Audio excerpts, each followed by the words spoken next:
সম্মানিত দিনী ভাই ও বোন, ফজরের 2 রাকাত সুন্নত নামাজ পড়ে নবীজির শিখানো একটি ছোট্ট দোয়া শুধুমাত্র 19 বার যদি পাঠ করিতে পারেন, আপনার কপাল খুলে যাবে, ভাগ্য পরিবর্তন হয়ে যাবে, জীবনের সমস্ত গুনাহ খাতা ক্ষমা হয়ে যাবে, সকল অভাব অনটন দুঃখ কষ্ট পেরেশানি বিপদ আপদ বালা মুসিবত সাথে সাথে দূর হয়ে যাবে। যদি এই আমলটি সঠিক নিয়মে করতে পারেন, মৃত্যু পর্যন্ত যতদিন আপনি বেঁচে থাকবেন কোনোদিন আপনার কাছে অভাব আসবে না ইনশাআল্লাহ।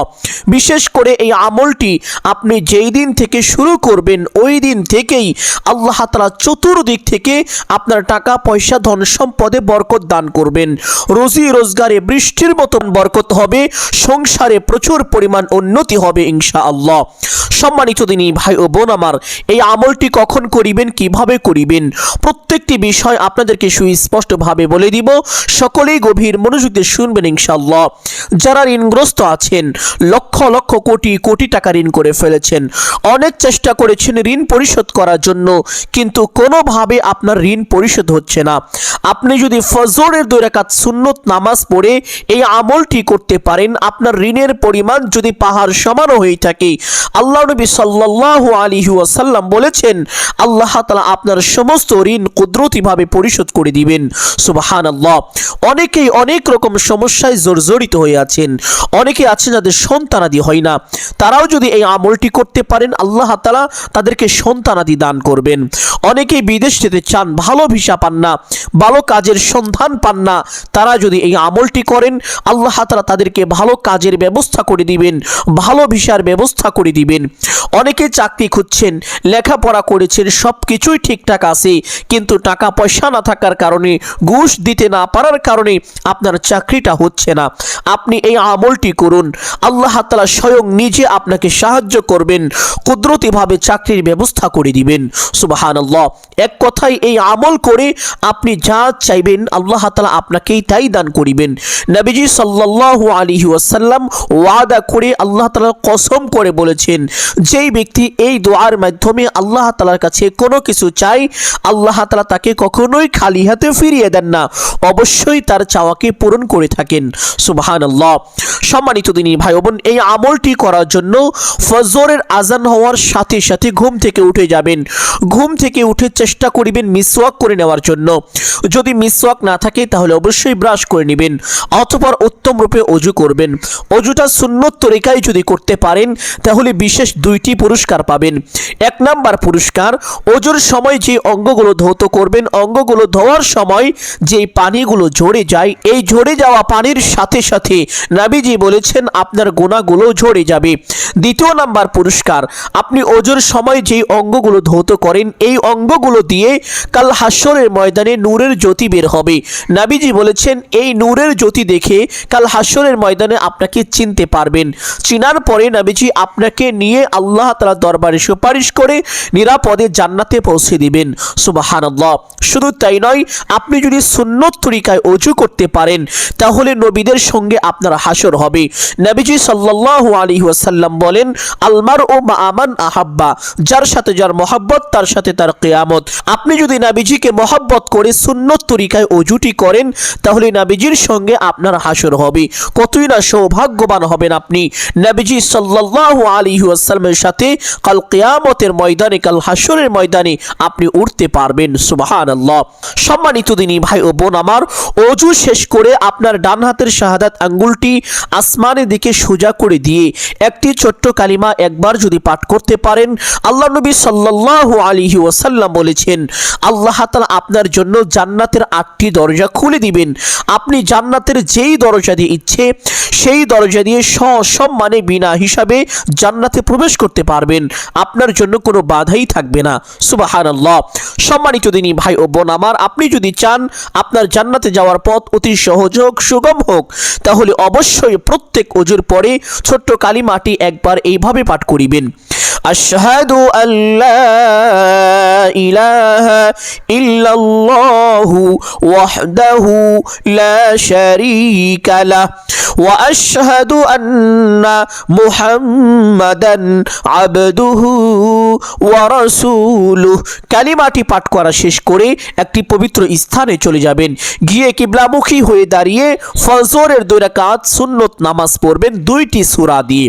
সম্মানিত দিনী ভাই বোন, প্রথম রাকাতে সূরা ফাতিহা পাঠ করার পরে একবার সূরাতু আল কাফিরুন তথা কুল ইয়া আইয়ুহাল কাফিরুন লা আ'বুদু মা তা'বুদুন ওয়ালা আনতুম আবিদুনা মা আ'বুদু ওয়ালা আনা আবিদুম মা আবাদতুম ওয়ালা আনতুম আবিদুনা মা আ'বুদু লাকুম দীনুকুম ওয়ালিয়া দীন। এই সূরাটি পাঠ করিবেন। আল্লাহ নবী সাল্লাল্লাহু আলাইহি ওয়াসাল্লাম ফজরের 2 রাকাত সুন্নত নামাজের প্রথম রাকাতে সূরা ফাতিহা পাঠ করার পরে একবার এই সূরাটি পাঠ করতেন। সুবহানাল্লাহ। সম্মানিত দিনী ভাই বোন, দ্বিতীয় রাকাতে সূরা ফাতিহা পাঠ করার পরে একবার সূরা ইখলাস এইভাবে পাঠ করবেন।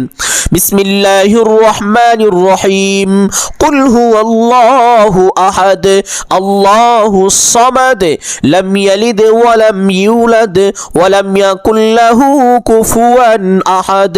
আল্লাহ নবী সাল্লাল্লাহু আলাইহি ওয়াসাল্লাম ফজরের 2 রাকাত সুন্নত নামাজের দ্বিতীয় রাকাতে সূরা ফাতিহা পাঠ করার পরে একবার সূরা ইখলাস পাঠ করতেন। এইভাবে এই 2টি সূরা দিয়ে যদি 2 রাকাত সুন্নত নামাজ পড়েন তাহলে সবচেয়ে বেশি ভালো হবে, কারণ নামাজের ভিতরেই আল্লাহ নবী সাল্লাল্লাহু আলাইহি ওয়াসাল্লামের একটি গুরুত্বপূর্ণ সুন্নত আদায় হয়ে যাবে। আর যেই ব্যক্তি আল্লাহ নবী সাল্লাল্লাহু আলাইহি ওয়াসাল্লামের সুন্নত আদায় করে, সুন্নতকে ভালোবাসে, ওই ব্যক্তিকে স্বয়ং আল্লাহ তাআলা নিজে ভালোবাসেন, ওই ব্যক্তির উপরে রহম করেন, দয়া করেন। সুবহানাল্লাহ। সম্মানিত দিনী ভাই বোন, ফজরের 2 রাকাত সুন্নত নামাজের 2 সেজদার মাঝখানে বসে নবীজির শেখানো একটি ছোট্ট দোয়া যদি পাঠ করেন 3টি পুরস্কার। 1 নাম্বার পুরস্কার, জীবনের গুনাহ খাতা ক্ষমা হয়ে যাবে। 2 নাম্বার পুরস্কার, আল্লাহ তাআলা আপনার উপরে দয়া করবেন, যে কোনো বিপদ আপদ থেকে, বালা মুসিবত থেকে আল্লাহ তাআলা নিজ কুদরতি হাতে আপনাকে হেফাজত করবেন। ধরুন রাস্তা দিয়ে চলতে চলতে আজ আপনি গাড়িতে অ্যাক্সিডেন্ট করে মৃত্যু হয়ে যাবে, আপনি যদি 2 সেজদার মাঝখানে এই দোয়াটি পাঠ করেন, আল্লাহ তাআলা আপনাকে এই কঠিন বিপদ থেকে নিজ কুদরতি হাতে হেফাজত করবেন। সুবহানাল্লাহ। সম্মানিত দিনী ভাই বোন, 3 নাম্বার পুরস্কার, আল্লাহ তাআলা আপনাকে রিজিক দান করবেন, কখনোই আপনি অনাহারে থাকবেন না, অভাবে থাকবেন না। আর এই ছোট্ট দোয়াটি হলো আল্লাহুম্মা গফিরলি ওয়ারহামনি ওয়ারযুকনি। অবশ্যই যে কোনো আমল করবেন বা যে কোনো দোয়া পাঠ করবেন, এই দোয়ার অর্থটা জেনে নেওয়া অত্যন্ত জরুরি, তাই অর্থটা আপনাদেরকে বলে দিচ্ছি। আল্লাহুম্মা গফিরলি, হে আল্লাহ আপনি আমাকে ক্ষমা করে দিন, ওয়ারহামনি এবং আমার উপরে দয়া করুন, ওয়ারযুকনি এবং আমাকে রিজিক দান করুন। প্রত্যেক 2 সেজদার মাঝখানে বসে এই ছোট্ট দোয়াটি একবার পাঠ করবেন ইনশাআল্লাহ। সম্মানিত দিনী ভাই বোন, এইভাবে ফজরের 2 রাকাত সুন্নত নামাজ পড়ে সে স্থানে বসে সর্বপ্রথম একটি বিশেষ দুরূদ পাঠ করবেন, যেই দুরূদের ব্যাপারে পবিত্র হাদিসের মধ্যে এসেছে।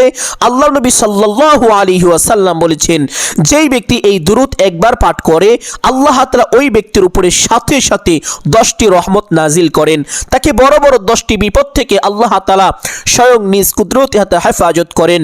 তার মনের বড় বড় 10টি আশা বাসনা আল্লাহ তাআলা সাথে সাথে পূরণ করে দেন।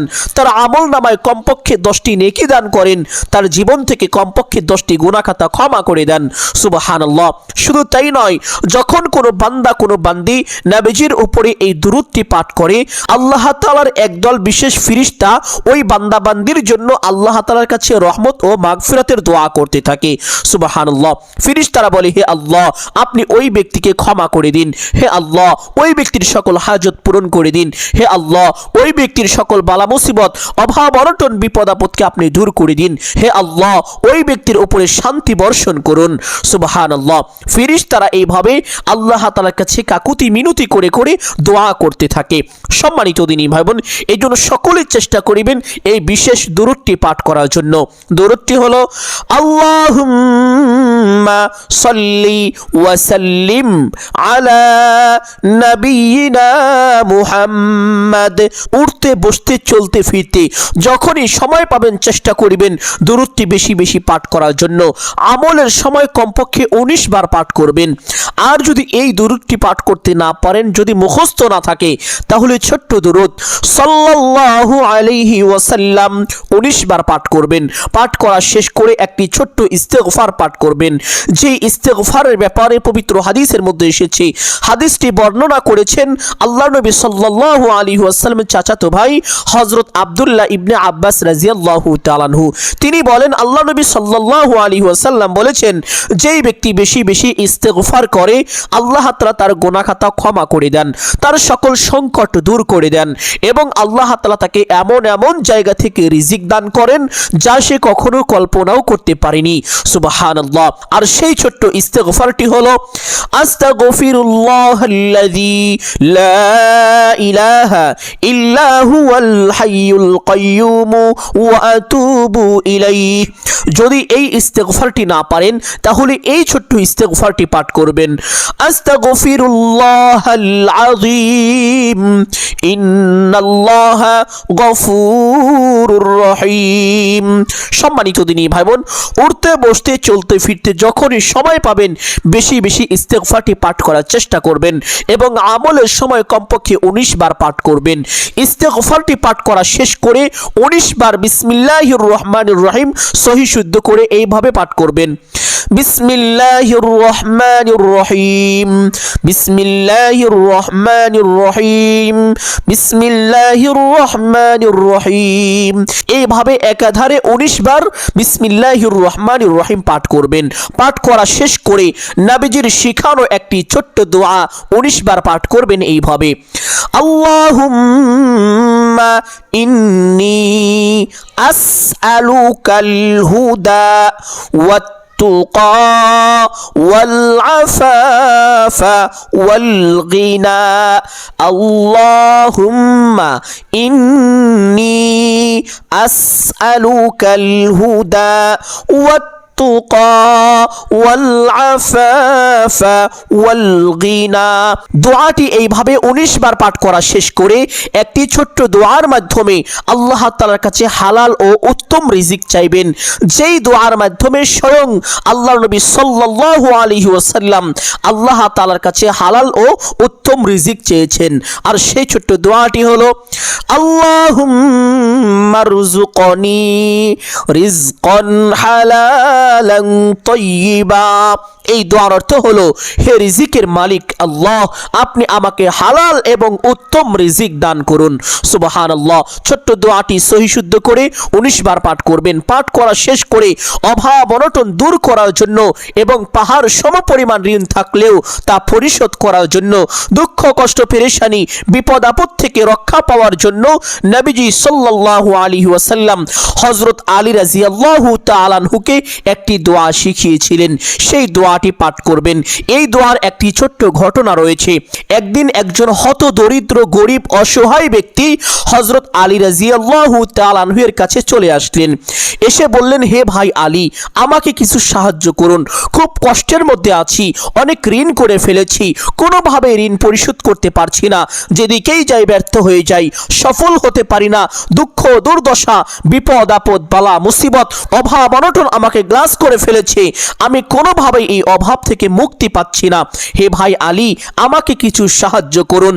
তখন হযরত আলী রাদিয়াল্লাহু তাআলা আনহু ওই ব্যক্তিকে বললেন, হে ভাই, আমি কি তোমাকে এমন কয়েকটি বাক্য শিখিয়ে দিব যা আল্লাহর নবী সাল্লাল্লাহু আলাইহি ওয়াসাল্লাম আমাকে শিখিয়েছিলেন, যেই বাক্যগুলো পাঠ করিলে তোমার ঋণের পরিমাণ যদি পাহাড় সমানও হয়ে থাকে তবুও মহান আল্লাহ তাআলা তোমার সমস্ত ঋণ কুদরতিভাবে পরিশোধ করে দিবেন, এমনকি তোমার ঋণ পরিশোধের দায়িত্ব স্বয়ং আল্লাহ তাআলা নিজ জিম্মায় নিয়ে নেবেন, তোমার উপরে এই ঋণ পরিশোধের আর কোনো দায়িত্বই থাকবে না। অতঃপর ওই ব্যক্তিকে হযরত আলী রাদিয়াল্লাহু তাআলা আনহু এই দোয়াটি শিখিয়েছিলেন। আর সেই দোয়াটি হলো, আল্লাহুম্মা কফিনি বিহালালিকা আন হারামিকা ওয়া আগনিনি বিফাদলিকা আম্মান সিওয়াক। যারা খুব বেশি অভাবগ্রস্ত অভাবগ্রস্ত, অনেক টাকা ঋণগ্রস্ত, কোনোভাবে অভাব দূর হয় না, ঋণ পরিশোধ হয় না, যেদিকেই যান ব্যর্থ হয়ে যান, তারা উঠতে বসতে চলতে ফিরতে যখনই সময় পাবেন ছোট্ট দোয়াটি বেশি বেশি পাঠ করবেন এবং 5 ওয়াক্ত নামাজের পরে কমপক্ষে 3 বার করে পাঠ করবেন। আমলের সময় অবশ্যই 19 বার এই দোয়াটি গভীর মনোযোগ সহকারে পাঠ করবেন এবং মহব্বতের সাথে পাঠ করবেন। দোয়াটি আরও একবার পাঠ করছি, সহি শুদ্ধ উচ্চারণটি সকলেই শিখে রাখুন। এই দোয়াটি অনেক হাদিসের মধ্যেই এসেছে, অত্যন্ত কার্যকরী, খুবই শক্তিশালী একটি দোয়া। যদি দোয়াটি পাঠ করতে পারেন আপনার কাছে অভাব আর ঋণ এই দুটা কখনোই থাকতে পারবে না ইনশাআল্লাহ। দোয়াটি হলো আল্লাহুম্মা কফিনি বিহালালিকা আন হারামিকা ওয়া আগনিনি বিফাদলিকা আম্মান সিওয়াক। সম্মানিত দিনী ভাই ও বোন আমার, অনেকেই আছেন অনেক দোয়া দরুদ পাঠ করেন, অনেক আমল করেন, এরপরেও ঋণ পরিশোধ হয় না, বালা মুসিবত দূর হয় না, বিপদ আপদ দূর হয় না, অভাব অনটন থেকে মুক্তি পান না। তাদের উদ্দেশ্যে বলছি, আল্লাহ নবী সাল্লাল্লাহু আলাইহি ওয়াসাল্লাম পবিত্র হাদিসের মধ্যে বলেন, ও আমার উম্মতেরা, ও আমার সাহাবীরা, শোনো, তোমরা যখন আল্লাহ তাআলার কাছে কোনো কিছু চাইবে অবশ্যই পরিপূর্ণ বিশ্বাসের সঙ্গে চাইবে, কারণ তোমার বিশ্বাস যতটুকু থাকবে তুমি ততটুকুই পাবে, তার থেকে বেশি পাবে না। এই জন্য সম্মানিত দিনী ভাই বোন, আমি আশা করছি আপনারা যদি পরিপূর্ণ বিশ্বাসের সঙ্গে এই আমলটি করতে পারেন অবশ্যই আপনি উপকৃত হবেন ইনশাআল্লাহ। এই আমল কখনোই বিফলে যাবে না। সম্মানিত দিনী ভাই বোন, ছোট্ট দোয়াটি 19 বার পাঠ করা শেষ করে আবার সেই দুরূদ শরীফটি 19 বার এইভাবে পাঠ করবেন, আল্লাহুম্মা সাল্লি ওয়া সাল্লিম আলা নাবিয়িনা মুহাম্মদ। 19 বার দুরূদটি পাঠ করা শেষ করে মোনাজাত করবেন এইভাবে, আলহামদুলিল্লাহি রাব্বিল আলামিন ওয়াসসালাতু ওয়াসসালামু আলা সাইয়্যিদিল আম্বিয়াই ওয়াল মুরসালিন। এই দুইটি বাক্য বলার পরে আপনার যা কিছু প্রয়োজন সমস্ত কিছু আল্লাহ তাআলার কাছে চাইবেন। আপনি যা চাইবেন আল্লাহ তাআলা আপনাকে তাই দান করিবেন। এজন্য বেশি বেশি চাওয়ার চেষ্টা করিবেন। সমস্ত কিছু চাওয়া শেষ করে 3 বার বলবেন, ইয়া যাল জালালি ওয়াল ইকরাম, ইয়া যাল জালালি ওয়াল ইকরাম, ইয়া যাল জালালি ওয়াল ইকরাম। অতঃপর বলবেন, হে আল্লাহ, আপনার হাবিবের উসিলা করে এবং আপনার এই গুণবাচক সুন্দর সুন্দর নামের উসিলা করে আমার দোয়া মুনাজাত কবুল আর মঞ্জুর করে নিন। অতঃপর 3 বার বলবেন, আমিন আমিন আমিন বিরহমাতিকা ইয়া আরহামার রাহিমিন। মুনাজাত শেষ করে একবার পড়বেন সাল্লাল্লাহু আলাইহি ওয়াসাল্লাম। সাথে সাথে আপনার দোয়া আল্লাহ তাআলার আরশে আজমে পৌঁছে যাবে, আপনার দোয়া কবুল আর মঞ্জুর হয়ে যাবে। এইভাবে যদি এই আমলটি করতে পারেন কপাল খুলে যাবে, ভাগ্য পরিবর্তন হয়ে যাবে। আপনার সংসার পরিবারে কখনোই অভাব অনটন আর ঋণ একসাথে থাকতে পারবে না ইনশাআল্লাহ। অভাব অনটন এবং ঋণ অবশ্যই দূর হবেই হবে। সম্মানিত দিনী ভাই ও বোন, আমি আশা করছি আজকের এই আমলটি আপনাদের সকলের জন্য অত্যন্ত গুরুত্বপূর্ণ এবং উপকারী ছিল। অতএব সকলকে বলবো সদকায়ে জারিয়ার উদ্দেশ্যে কমপক্ষে একটি হলেও শেয়ার করে দিবেন। যদি আলোচনাটি ভালো লাগে অবশ্যই ভিডিওতে একটি লাইক করবেন, কমেন্টে আমিন বলে দোয়ায় শরীক থাকবেন। যারা এই চ্যানেলের নতুন দর্শক রয়েছেন চেষ্টা করিবেন চ্যানেলটি সাবস্ক্রাইব করে রাখার জন্য। সকলের জন্য অন্তর থেকে দোয়া করি আল্লাহ তাআলা সকলকে ভালো রাখুন, সুস্থ রাখুন, জানে মালে কামায় রুজি ব্যবসা বাণিজ্যে প্রচুর পরিমাণ উন্নতি ও বরকত দান করুন। সকলেই বলি আমিন সুম্মা আমিন। আসসালামু আলাইকুম ওয়া রাহমাতুল্লাহি ওয়া বারাকাতুহু।